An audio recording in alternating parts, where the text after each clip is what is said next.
Good morning, everyone, and welcome to Bible in 1 Year with Auntie Angela. Today, we're going to be exploring the book of Numbers because we have done Genesis, Exodus, Leviticus, and now we're moving on to Numbers. We've also done Matthew, Mark, and after the book of Numbers, we're going to be exploring the book of Luke. And by the time we're exploring the book of Luke, a lot of us would have finished, and we'll be looking into the perspective of Luke. So far, we're doing amazingly well. We're almost hitting the 10 books of the Bible, and that deserves a round of applause. Good job, everyone. You're doing amazingly well. So, Bible in 1 Year with Auntie Angela. As usual, we have our calendars. If you do not have your calendar printed out and pasted in your room, please have a chat with moms and dads because everyone was sent the calendar via email. We still have our YouTube link for catch ups. And sincere apologies, we've not updated the link for a while. We would do that unquestionably this week. Before Thursday, you will have all the past reviews we've done because a lot of people have been asking for that. So we're going to do that. We're going to put that in there so everyone can have a look at the book of, I think that would be Mark. We've not put up the book of Mark. We've not put up the book of Leviticus. And I think, no, we've put up the book of Exodus. And then we'll add the book of Numbers to it. So definitely we are going to be doing that. Okay. Welcome once again to Bible in 1 Year with Auntie Angela. We're exploring the book of Numbers today. And the book of Numbers is all about a journey through the wilderness. Remember, the Israelites went through the wilderness for 40 years.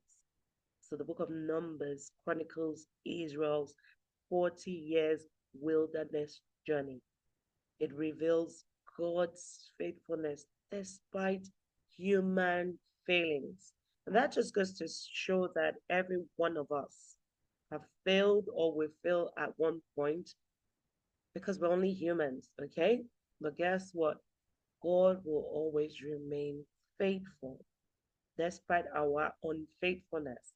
So if anyone tells you that because you have sinned or because you failed, that means God will not forgive you or God will not be faithful towards you, it's a lie, okay? Because He is a faithful God. So no matter your shortcomings, no matter what you have done wrong, you can always go back to Him because He's your Father and cry out to Him and say, Abba, Father, have mercy on me. So today we're going to explore the book of Numbers. We're going to do a summary of the book of Numbers because we've all read it.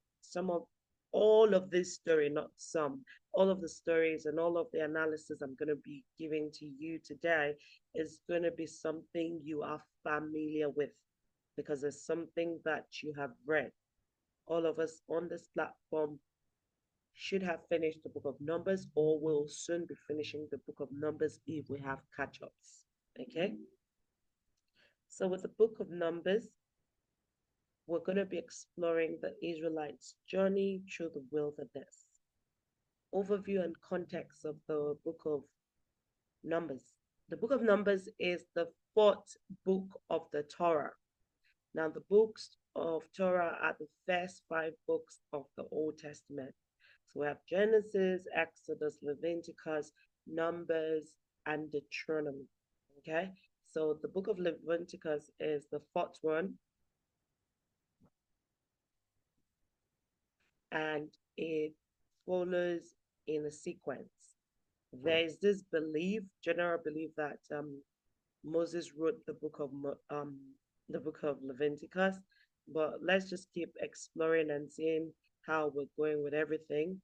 And we would also explore the authors of each of the books of the Bible that we are reading or we will be reading. So the book of Numbers is all about the 40 years journey, and it shows how the Israelites trekked from Mount Sinai to Canaan's borders. It was really a formative period for the people of Israelites. And we thank God that God was faithful to them through it all. In the book of Numbers, you would notice that it begins with the people who left Egypt, but it then ends with their children because the Israelites disobeyed God. God made sure that the generation that left Egypt, so the people we read in the book of Exodus that left Egypt and were headed towards um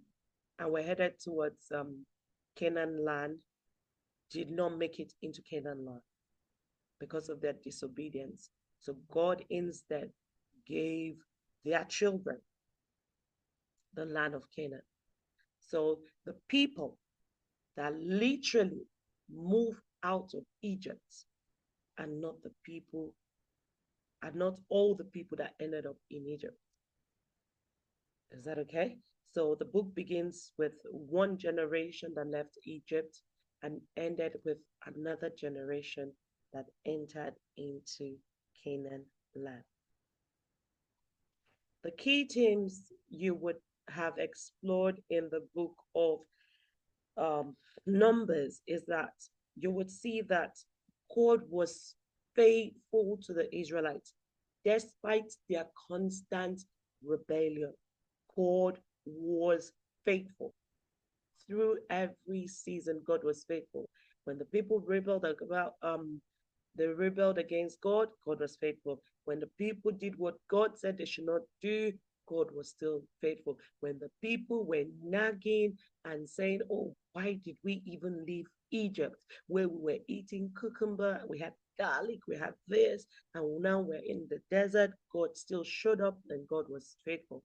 When the people, despite everything God had done, were still saying, "Oh, we don't even have water. We're brought out to this desert to die," God was still faithful by making sure He provided the people with water.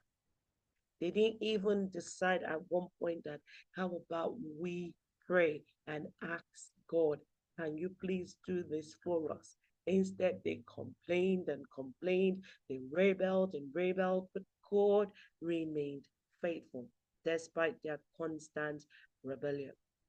Another key thing that you would notice in the book of Numbers is that obedience and trust. God required the people to be obedient. God required them to trust Him. But guess what? They didn't do that. They were more disobedient than ever and they didn't even put their trust in God, but decided to put their trust in other things. But guess what happened in the desert? While they were going through the desert, while they were passing through other people's lands to head to the promised land, that was a season of preparation for them. God was preparing them for the promised land. Every one of us goes through the season of preparation. Every one of us. So, as children of God, even as you're going through school, even as you're going through different stages of life, where your moms and dads are guiding you through every season of life, is because God is preparing you for your promised land. Even as you're reading the Bible in 1 year, God is using this particular season to prepare you for what He wants to use you for. This is your season of preparation because guess what? As you're reading the Bible, just like the Israelites, you need to remain faithful. You need to remain consistent. If at any point you feel that the Bible passages are too much, they are too maybe too serious, or they are too cumbersome, or they feel like you're not understanding anything, instead of complaining, instead of rebelling, how about you ask God for help?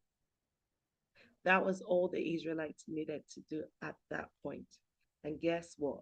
God will be faithful and just to do that which you have asked Him for, because you're asking Him for help.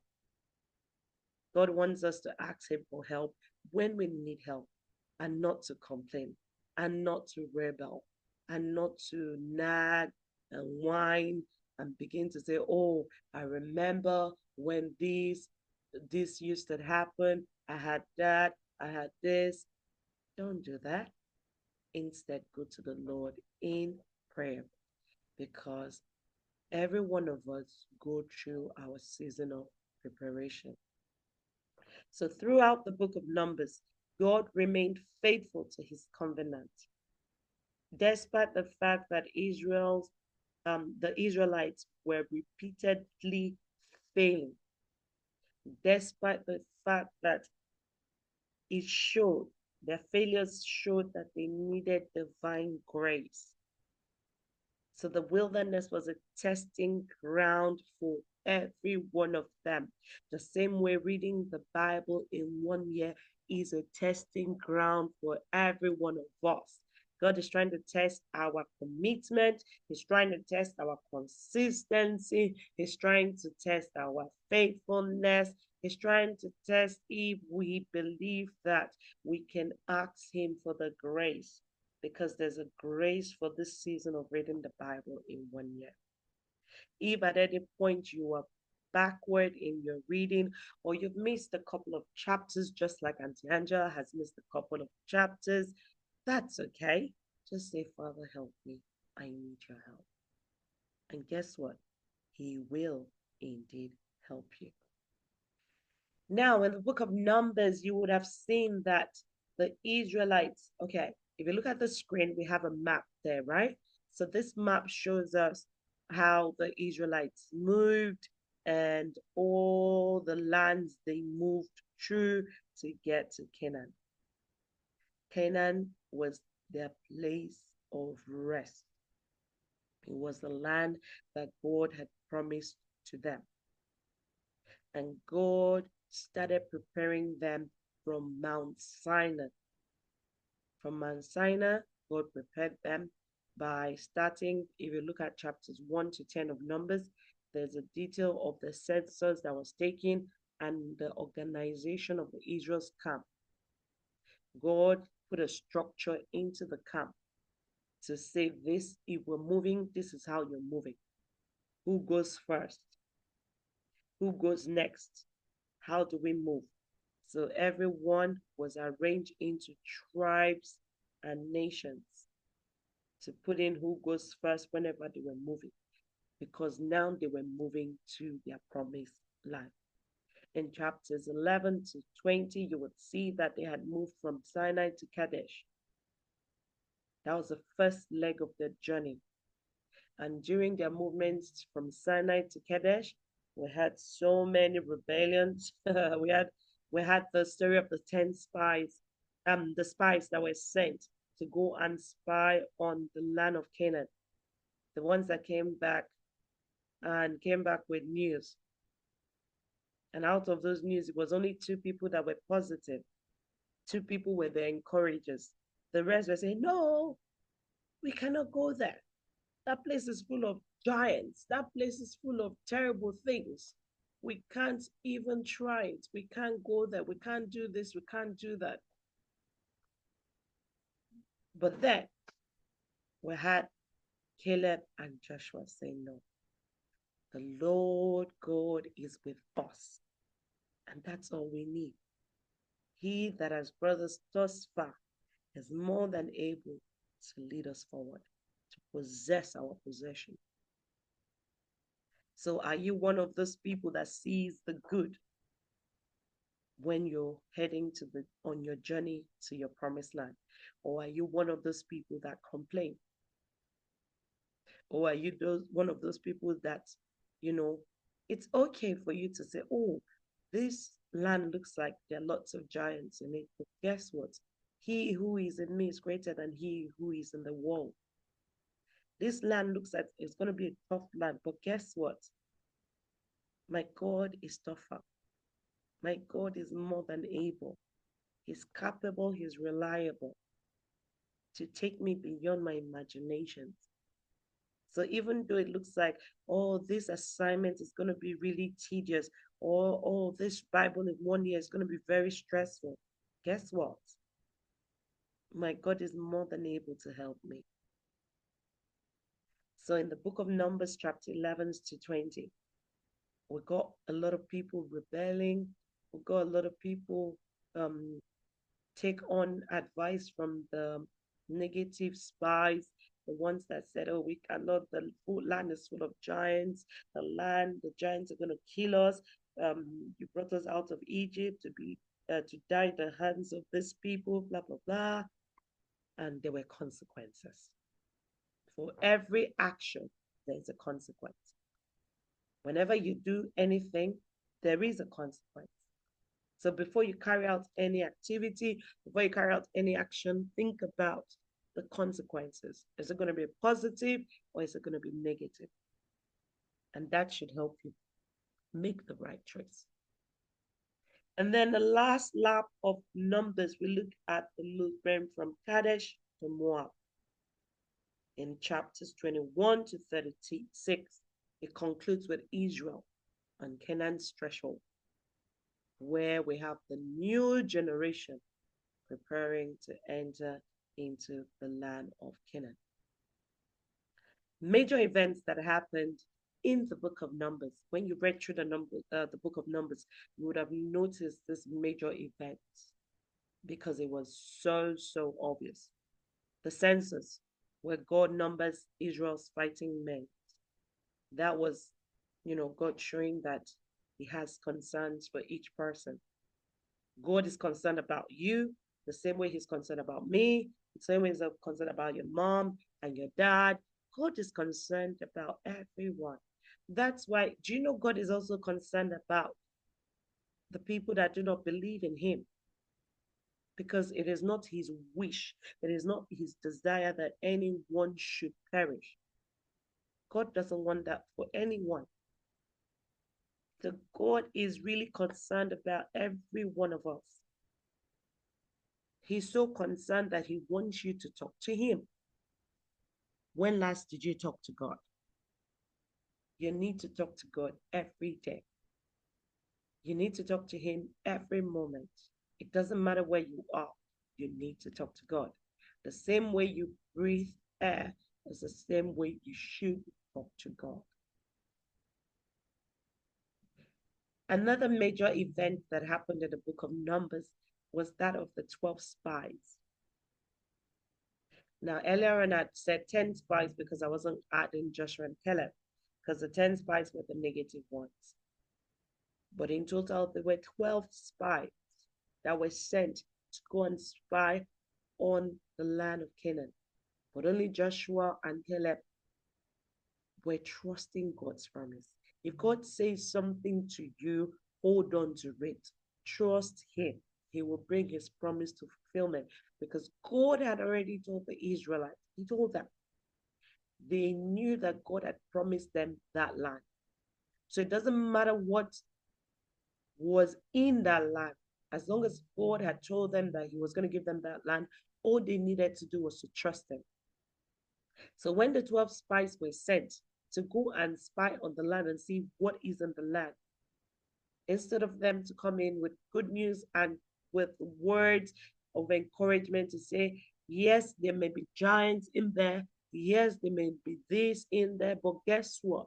If God has promised us this land, we're more than able to take on this land. But only two people, Joshua and Caleb, did that. And their faithfulness stood against fear. They were the ones telling people, no, we can't take that land. And they were showing people the produce of the land. The food from the land was very, very beautiful. Everything they brought from the land was amazing. You could see that the hand of God was on that land, and God wanted them to have that land. Another major event that happened in the book of Numbers was the wilderness wandering. So the Israelites were wandering through the wilderness. It was like going round in circles. They had 40 years of nomadic life.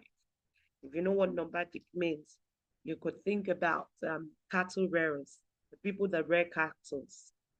They go round and round and round. They keep on going, with their animals.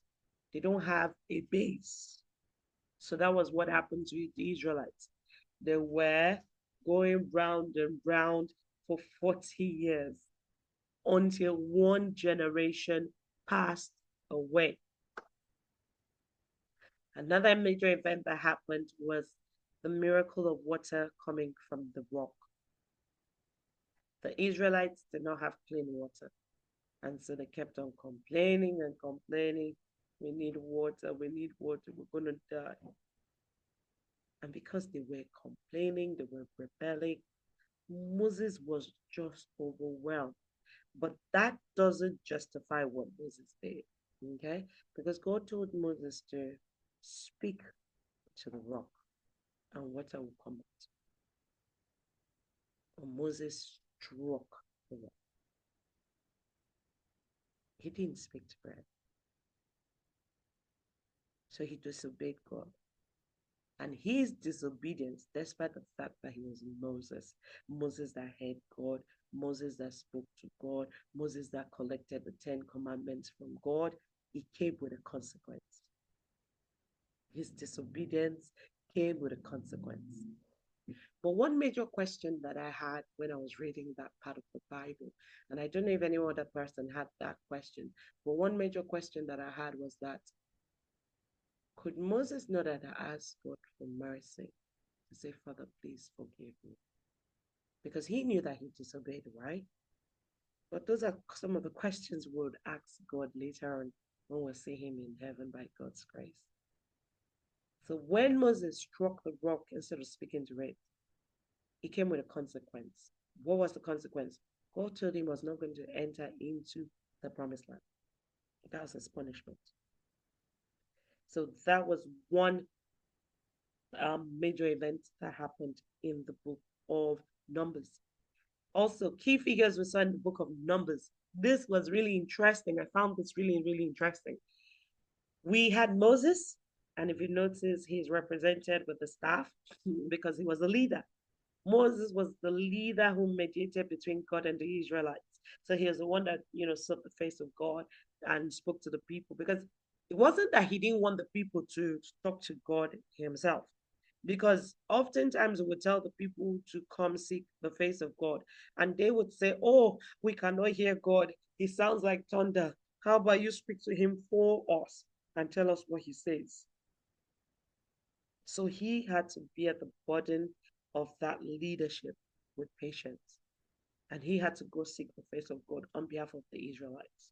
And he will come back and say, this is what God says. This is what God says. This is what God says. This is what God says we should do. And we also had his brother Aaron.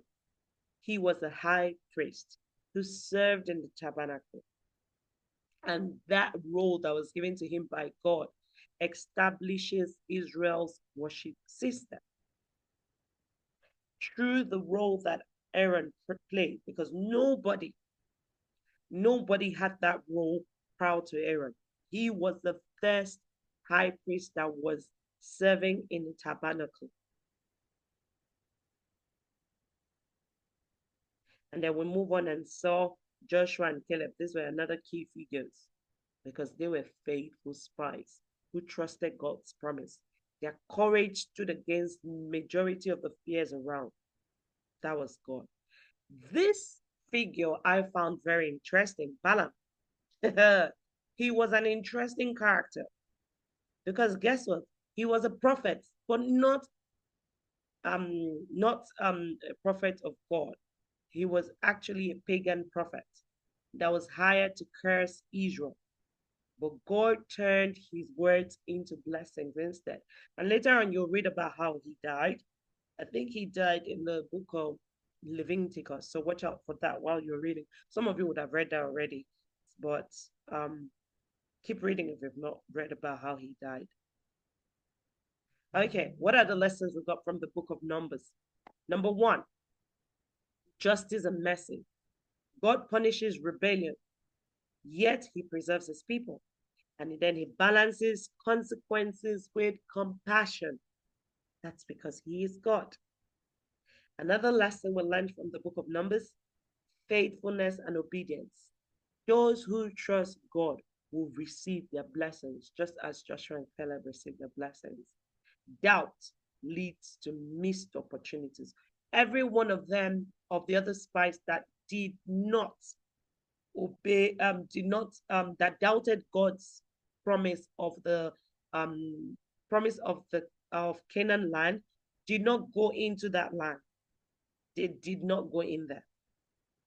Another lesson from the book of Numbers was divine provision. God supplied manna, God supplied water, God protected the Israelites. He met their physical and spiritual needs daily. Daily, he supplied all their needs. What does that tell you about God? That whatever you need, he will supply it.